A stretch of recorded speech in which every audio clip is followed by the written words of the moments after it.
This is the video lecture for the Design Failure Mode Effects Analysis for ME 415 and Engineering 466. The benefit of doing a Design FEMA, or we'll call it DFMEA for the rest of the lecture, is to, as indicates, identify failure modes, also to estimate the risk of those failures to our product or process, to prioritize the actions that we will take to reduce or eliminate that risk, and then build a design test plan or a manufacturing control plan. The primary directive here is we want to eliminate or reduce the risk of failure by proactively improving reliability, customer satisfaction, and safety. Some food for thought here. Douglas Adams, the author to Hitchhiker's Guide to the Galaxy, said the problem with designing something completely foolproof is to underestimate the ingenuity of the user. Great example of this is a lawnmower. I think we've all seen the warning signs on a lawnmower to not pick up while running.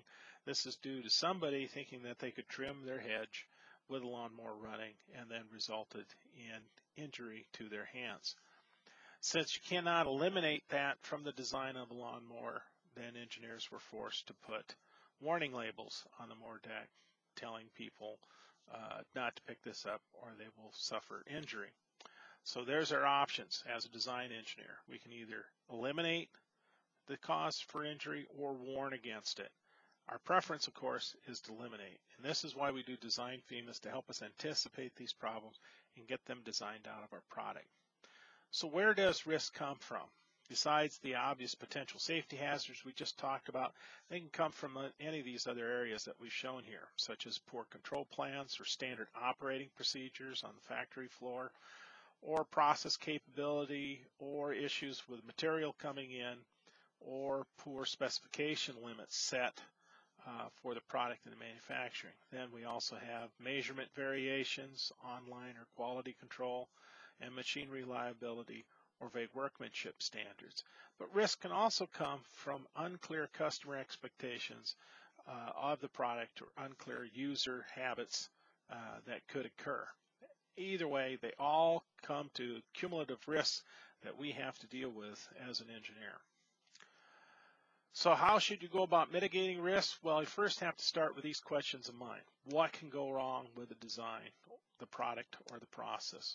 How likely is it to happen? And what are the consequences of it happening? That is, once the failure has occurred, what's going to happen to the user or the product? Key thing to remember here, risk of uncertainty is your responsibility as an engineer. You have to design it out of your product. Types of FEMAs that you're going to see handled out there are as shown here, though the two that we are going to talk about most here today in this lecture are going to be the design FEMA and the process FEMA.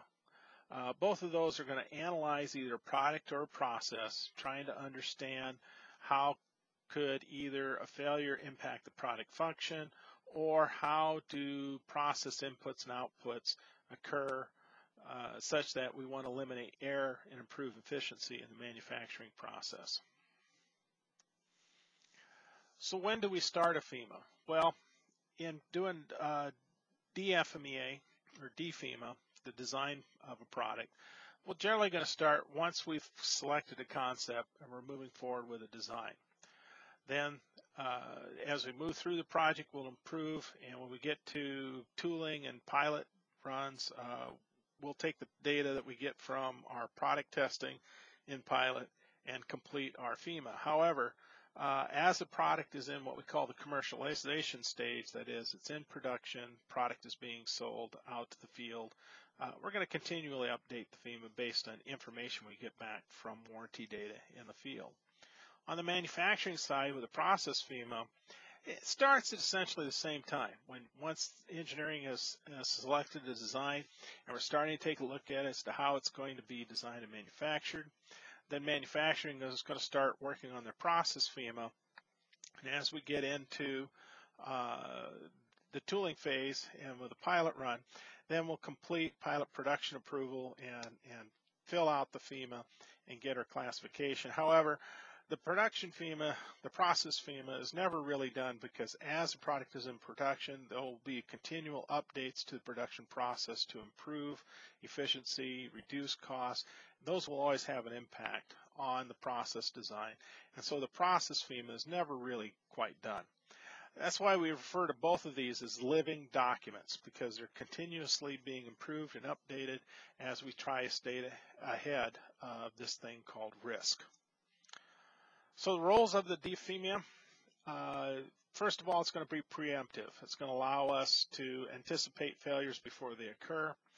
It's also going to allow us to prioritize our resources by taking a look at where our greatest risk exists and then applying our resources to mitigate that risk.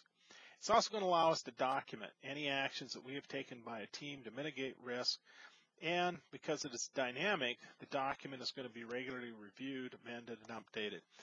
Key thing to bring to your attention here is that an engineer who is good at doing design FEMA is going to be a very critical asset to a company, because oftentimes companies can find themselves in court through litigation on product liability, and any company who can come in and show due diligence by having a completed design FEMA, showing that the company has taken every step possible to eliminate risk in the design, is going to be acquitted. They're going to be found innocent. So this is why we stress getting to learn how to do this, though you have to keep in mind design FEMAs don't occur overnight. They take time.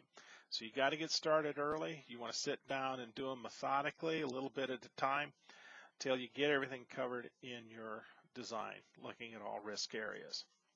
So to get started, a great place to start is start with your function tree and the functional analysis. Start with a system. Then once you've covered the main system performance criteria, then move into the subsystems, and then into the subsystems and down to the components. Don't start at the component level.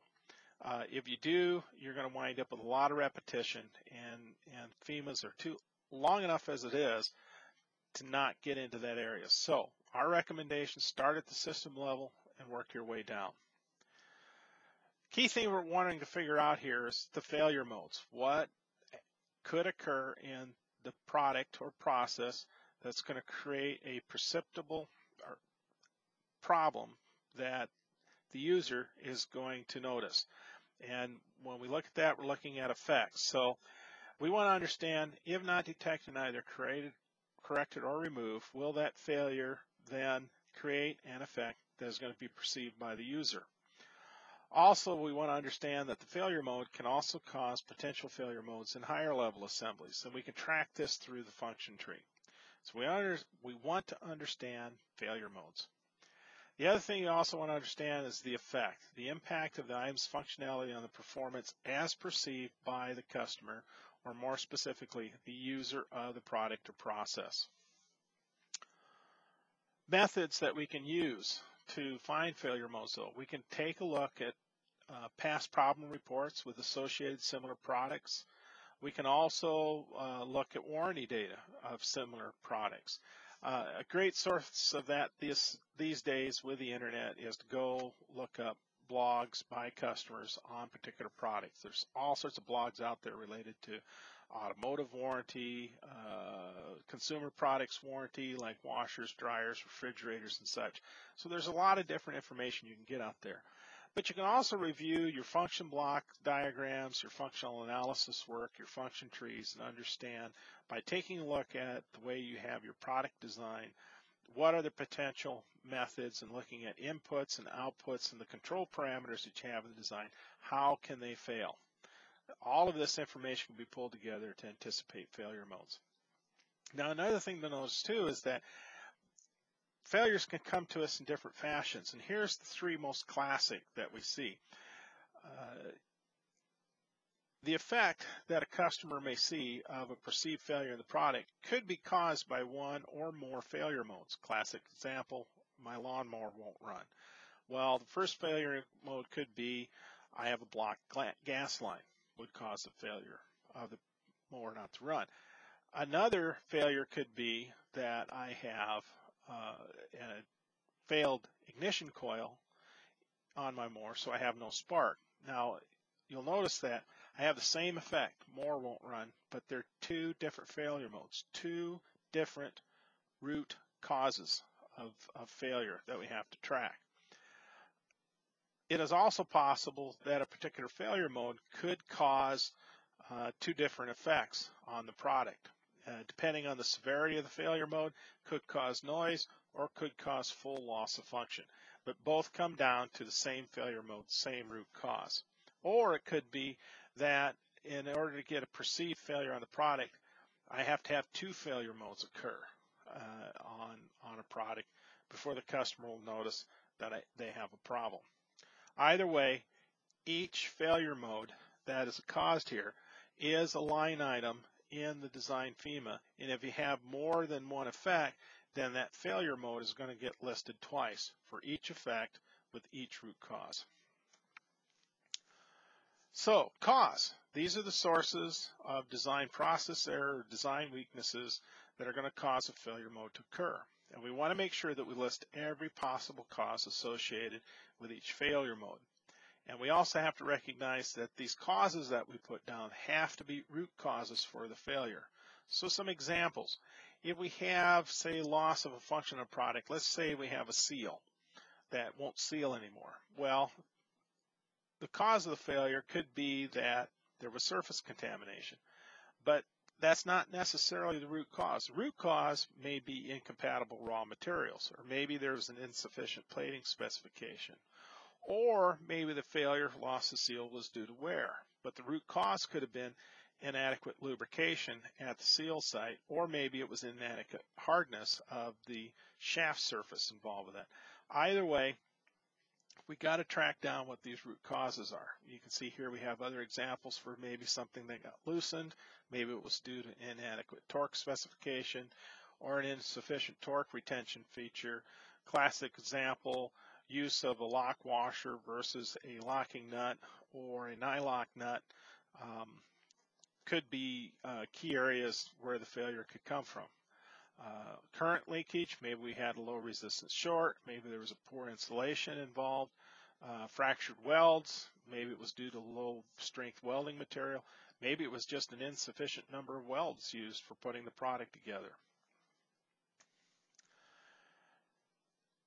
Once we've identified root causes, now we have to take a look at what design controls do we as engineers have. And it really comes down to two key areas, prevention or detection.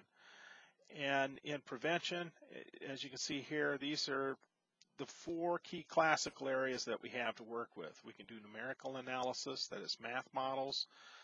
We can do fatigue analysis, FEA or classic analysis that we can do looking at stress in the product. Kinematic analysis, looking at force and motion, or also then again doing reliability analysis, taking a look at fatigue models in the product.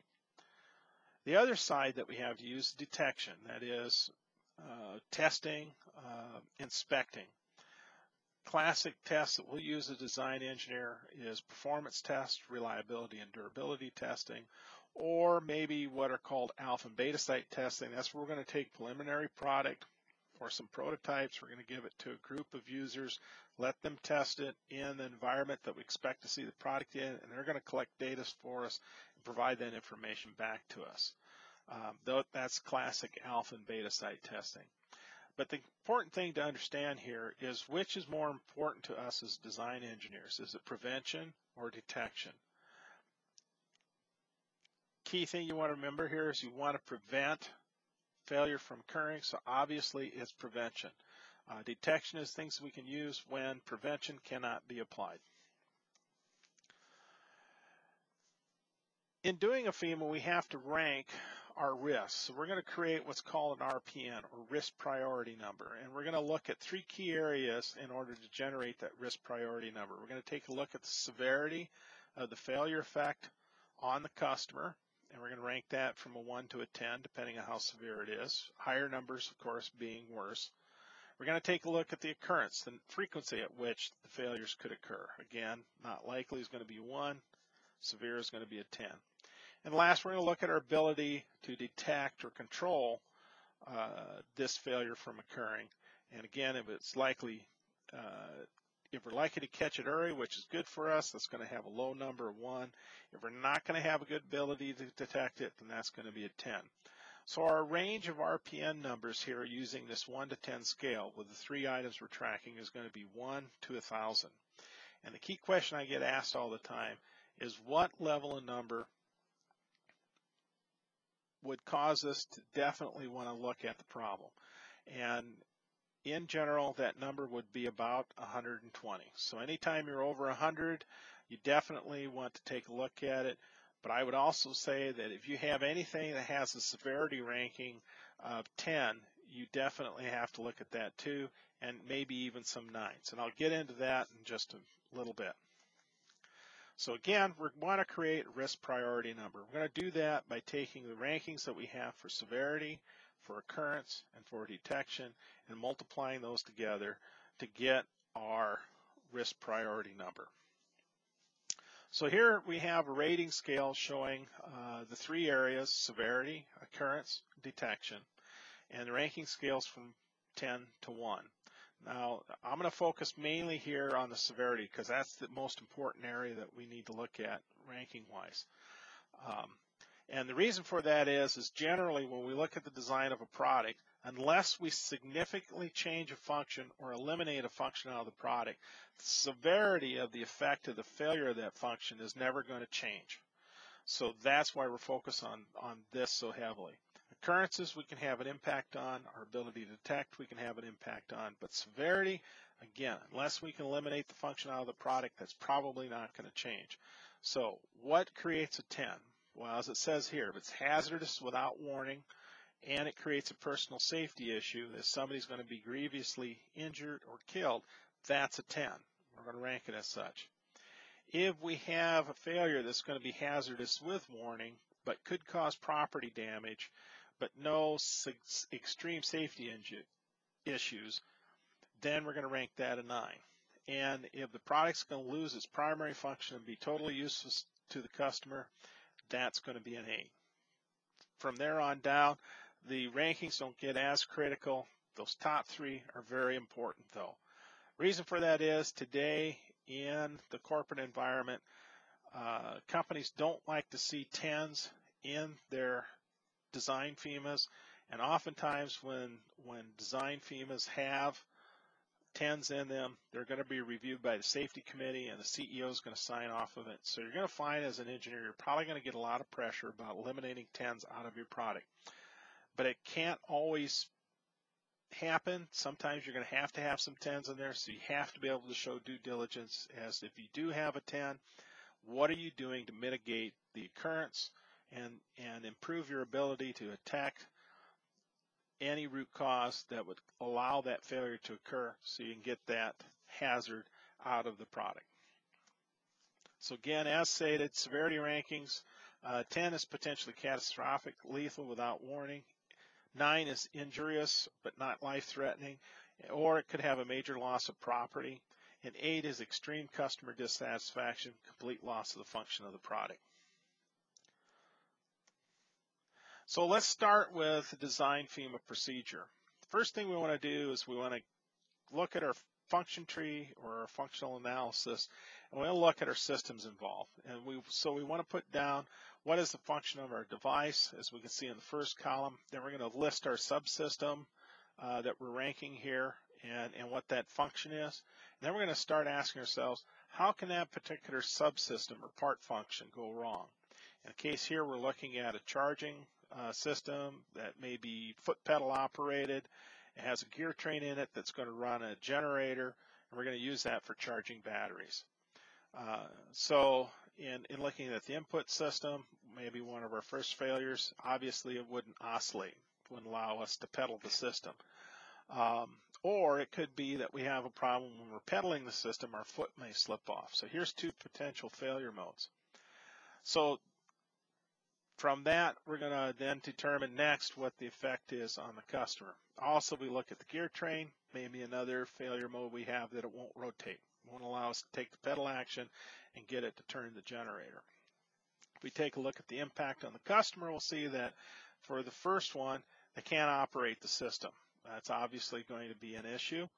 Or with the second one, foot slips off the pedal, they can't operate the system comfortably. They might still be able to do it, but the operation is going to be interrupted by this discomfort of having to put your foot back on the pedal. Or with the third item, again, like the first item, can't operate the system, product becomes useless. So now we have to go in, once we've identified these effects on the customer with a product, we got to identify the root cause.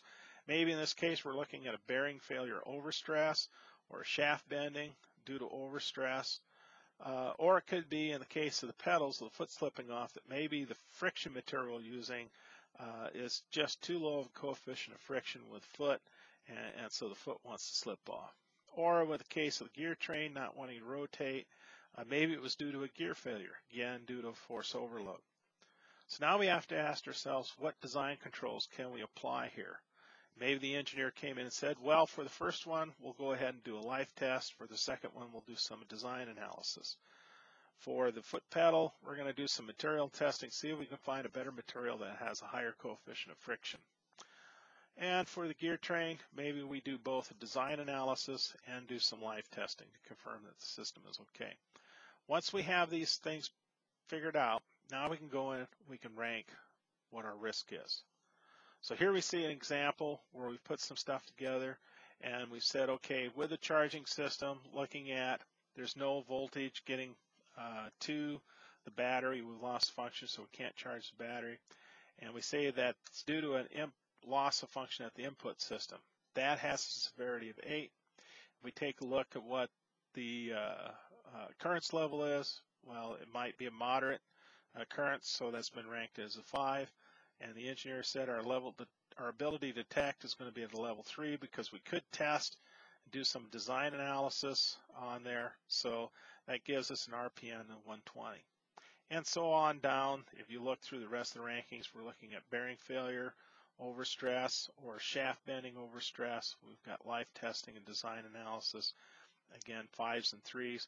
You'll notice that in all of those that are involved there where the system can't operate due to loss of function, those are ranked as 8s. And when we get down to the foot pedal slips, or the foot slips off the pedal, we can't operate the system comfortably. Well, we still have the primary function on the product, but it's not operating well. So that's not as severe. We got it ranked as a 5. Occurrence level, again, is ranked here at a 5. And our detection level with doing material testing, we got set it as 3, so we get an RPN of 75, and so forth. So we put this all together. The next step we're going to do with our design FEMA is we have to then determine the actions that we're going to take to reduce these RPNs. So in the case of some of these high rankings here, we pulled them together. We're going to say that for the input system, we're going to run a full analysis. We're going to look at stress. We're going to look at friction, we're going to look at wear, and we're going to address those issues for the bearings and the shafts. We're going to set somebody to track that. In this case, we've got an engineer by the name of Mr. Heisey who's going to go in and rank that or track that. That doesn't necessarily mean that Mr. Heisey is going to do all the work, but he's going to be responsible for making sure that the work gets done. Once you've had it done and you've completed your actions, then you can go and re-rank it. In this case, as you can see, we haven't eliminated the impact of the failure on the product or reduced it in any way. But what we have had an impact on due to our analysis and testing is on the occurrence and our ability to detect. And so we've got acceptably lower risk priority numbers. And that's the whole idea behind the FEMA, is to put together for ourselves, as shown here, a list of recommended actions, our ability to document what actions we took, and what impact they had on improving the performance of the product and mitigating the risk. Some strategies to apply when doing a FEMA. Well, you always want to start with your known safety issues first. From there, then you want to focus on your high priority design requirements in your product, going through the various systems, and you can find these either through the QFD, that is the House of Quality, through the priority ranking there, or from your decision matrix tools as to which items were ranked as being most important versus those other features that were less important. Once you have those determined, as you're going through the failure